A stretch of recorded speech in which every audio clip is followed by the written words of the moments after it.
Hey guys, welcome to this new video. In this video, we're going to be doing a speed test comparison between the iPhone 11 Pro Max and the brand new Samsung Galaxy S20 Plus. Now, before we get into the testing, let's talk about some of the specs. Well, the ones that matter anyways. Apple's chips on their mobile devices have been amazing for a couple of years now. That's the iPhones and the iPads. In fact, they are ahead of their time if you ask me. The A13 Bionic chip is so good that it went neck and neck with the A12X in the previous generation iPad. I have a video on that. You can check it out by clicking here. And of course, in terms of graphics, this packs the 4-core Apple GPU and 4 gigs of RAM. Now on the Samsung or Android part of things, we have the latest and greatest from Qualcomm in terms of mobile chips, which is the Snapdragon 865 CPU. This also has the Adreno 650 graphics and 12 gigs of RAM, which is 3 times what we have in the iPhone 11 Pro Max, but let's see how that translates into real world usage. Now the first test we're going to be doing is a boot up test, which is not a technical test in any way. It does not suggest that one is faster than the other, but we are here already, so might as well do it.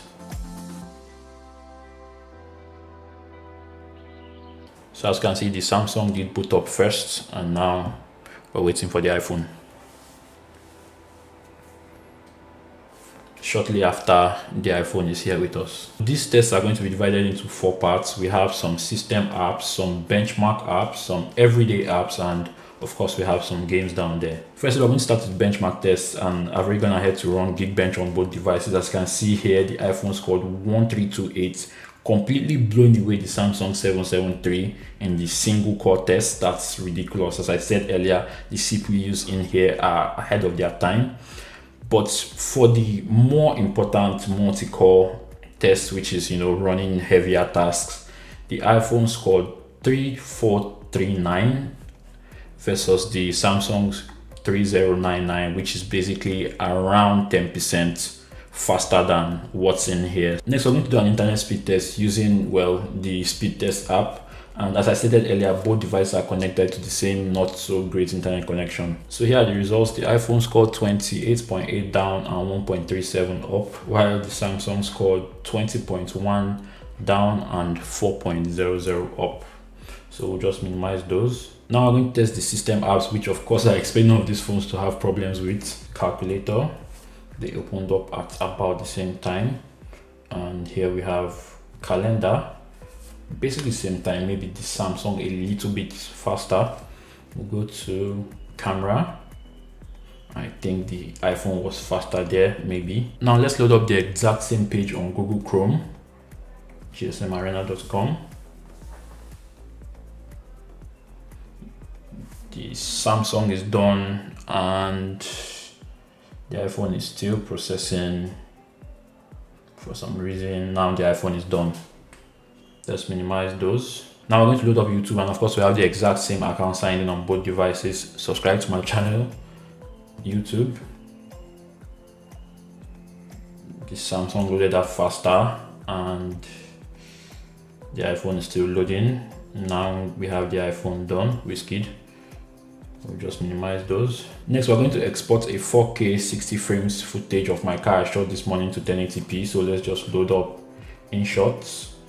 No, I think the iPhone was faster there. The footage is around 21 seconds, but we're going to trim it to 15 seconds each and then export. So we have them trimmed to exactly 15 seconds now. Let's try to export. So we'll just start.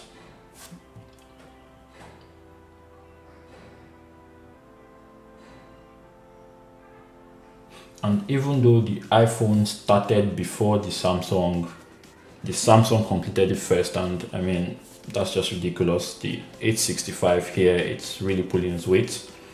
So we'll just minimize those. Now we're done with the system apps, everyday apps, and some 4K rendering. Let's move to some heavy tasks now, and of course games. So we'll start with Subway Surf. Loading. The Samsung totally ripped through that, and the iPhone came in very close behind. We'll minimize those. Asphalt. iPhone kind of loaded that up quickly there. So the iPhone loaded that up quicker than the Samsung, and well, I won't say I'm surprised, but yeah. Now let's load up Call of Duty. The iPhone opening it up faster, and as you can see, it's already in the lead.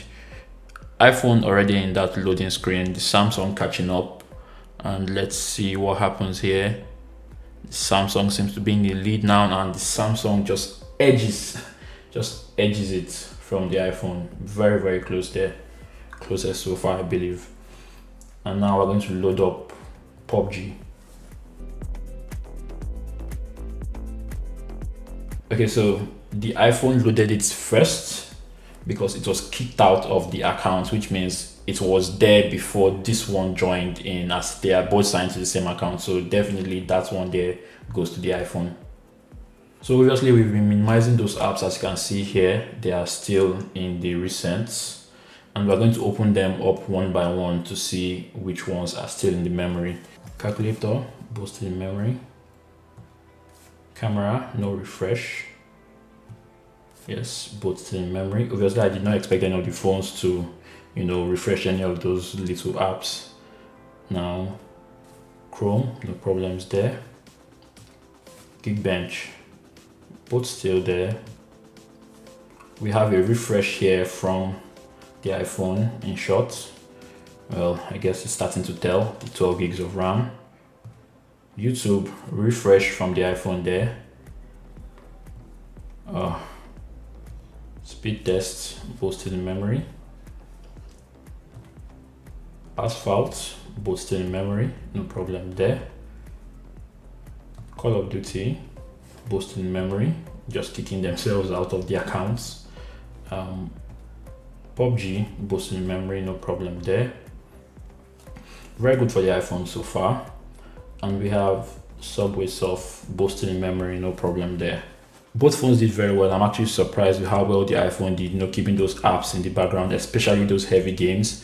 But there was no way it was going to surpass the superior multitasking capacity of the 12 gigs RAM on the Samsung Galaxy S20 Plus. And in terms of multitasking prowess, the S20 Plus also has a trick up its sleeve. You can come into the recents here and select the app icon and choose to keep it open for quick launching. You can do this to 3 apps, and those 3 apps will always remain running no matter what you are opening. If you're the type of guy that opens 1000 apps, I don't judge, but if you're that guy, keep those 3 always running, so whenever you want them, they launch quickly. So anyways guys, that's been the video, and if you're wondering what these cases are, this is the Vault from Caseology for the S20 Plus, and this is the Tough Armor from Spigan for the iPhone 11 Pro Max. And just before we go, please guys, stay at home, wash your hands, use sanitizers. I was never this light skinned, but I wash my hands like 50 times a day now. We'll get through this. If you like this video, please give it a thumbs up. If you loved it, please subscribe, and I'll see you guys in the next one. Bye.